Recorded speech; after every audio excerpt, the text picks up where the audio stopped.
Hi everyone. If you're thinking about taking the PMP or CAPM exam at home this year, here are 4 tips that I wish I knew before taking these exams at home myself. Having at-home exams makes the PMP accessible to everyone, especially if you're in a regional area or if there's just no slots available at a test center. I remember for me, it was 3 months until I could get myself into a testing center.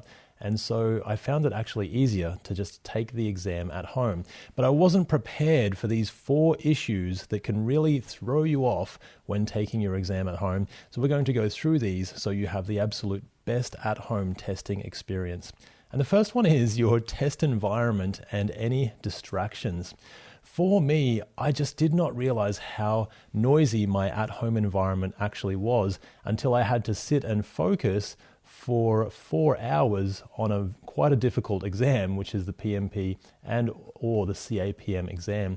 So make sure that you check your environment, really check it, and see if there's any noises that you haven't noticed. And before the exam day, practice showing that environment to a proctor. For example, you'll need to show them the 360-degree environment to show that there's no one else in the room and that there's nothing else on your desk. For a laptop, that just means you might pick that up and turn it around, or a webcam, you can turn it around. If you've got a desktop computer, it might be harder. So just be aware of that and be ready for that on your exam day. The second one is compatibility and system issues.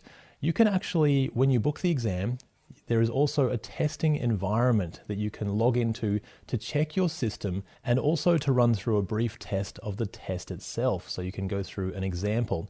What you'll probably find is that you'll need to disable any VPNs, so virtual private networks, or any other networks that you're running.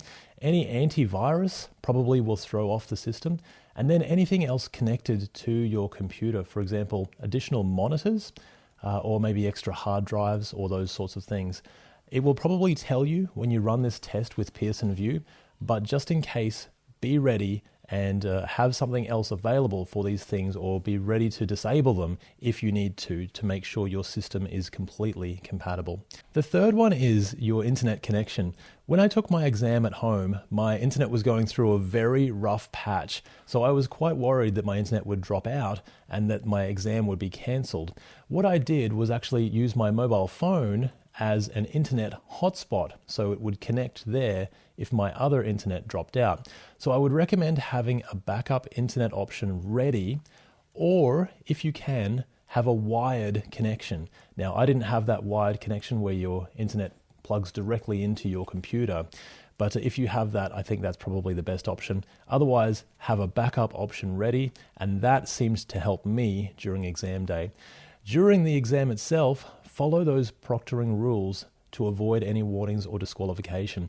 If the proctor sees you moving your lips or looking off or nodding to someone off screen, that maybe means for disqualification for you on the exam. Make sure that you are alone in the room, ideally in a lockable room or in a quiet room that you have no distractions for, and center yourself, focus on the exam, keep your hands visible and keep your phone visible, because they may need to call you if something goes wrong, just to check before taking anything further. So those are the 4 tips that will give you the absolute best at-home testing experience. Some of these I really wish I knew, but ultimately things ended up okay for me, and I know they'll end up okay for you as well. I'll see you next time. Bye for now.